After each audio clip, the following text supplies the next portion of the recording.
Hey YouTube.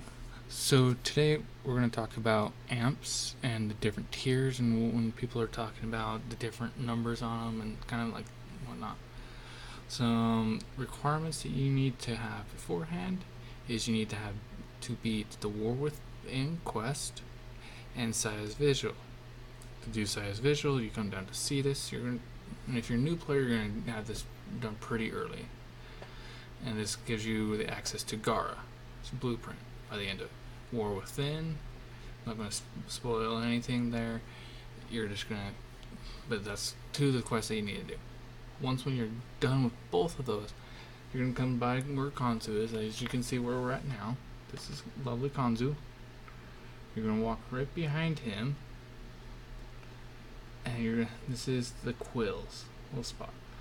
Now, the reason why you have to do the War Within is because you need to activate into your operator. Once when you do that, come back here and talk to the Quill Onko.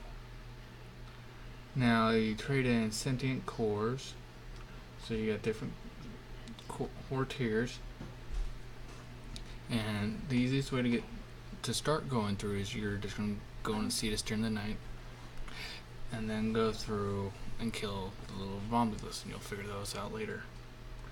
Once when you're done with that, you can trade in standing to get amps. So now we're going to go over the different tiers. Once when your first amp that you're going to get is the Emote amp, and that's how you're going to be able to kill and get your sentient cores from the Vomulus and whatnot to get ranking up. Your very first tier, they call it, you got tier 1, tier 2, and tier 3.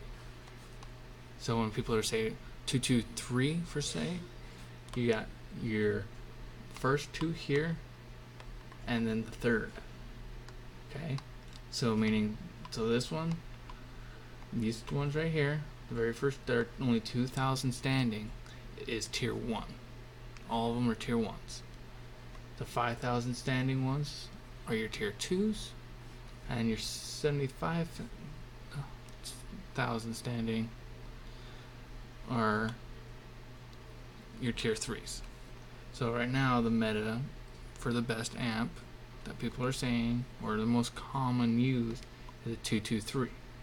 So you got the Swastika Prism Blueprint and Swastika Scaffold Blueprint, and then you got the Lorth Brace Blueprint. Those three combined will make an amp.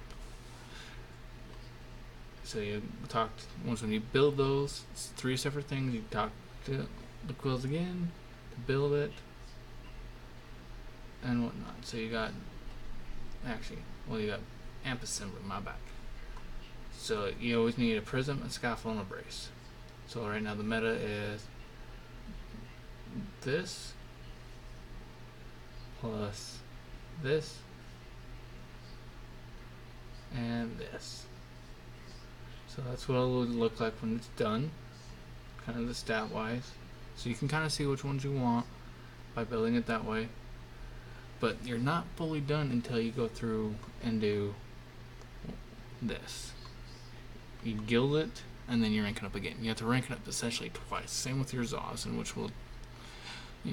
so you always make sure you guild it before you get rid of it. If you don't like it, make sure you guild it so that you can get the master rank of each different tiers before you get rid of it. So those are kind of your different tiers, kind of how to go through to get it started until you know how to do Eidolon hunts. And once when you do get an Eidolon hunt, the best bet is to go in with at least a complete tier 1 set. If you can do that, that's your easiest bet. A lot easier, a lot better for you, so you're not looking like, oh, you're just coming in trying to, so you want to make sure at least you get your tier 1 amp going, and especially going through and doing different things. So hopefully this was helpful, and hope to see you guys around. Please, if this video was helpful, leave a like and comment down below, and subscribe to see more videos, and hope to see you guys around. Peace.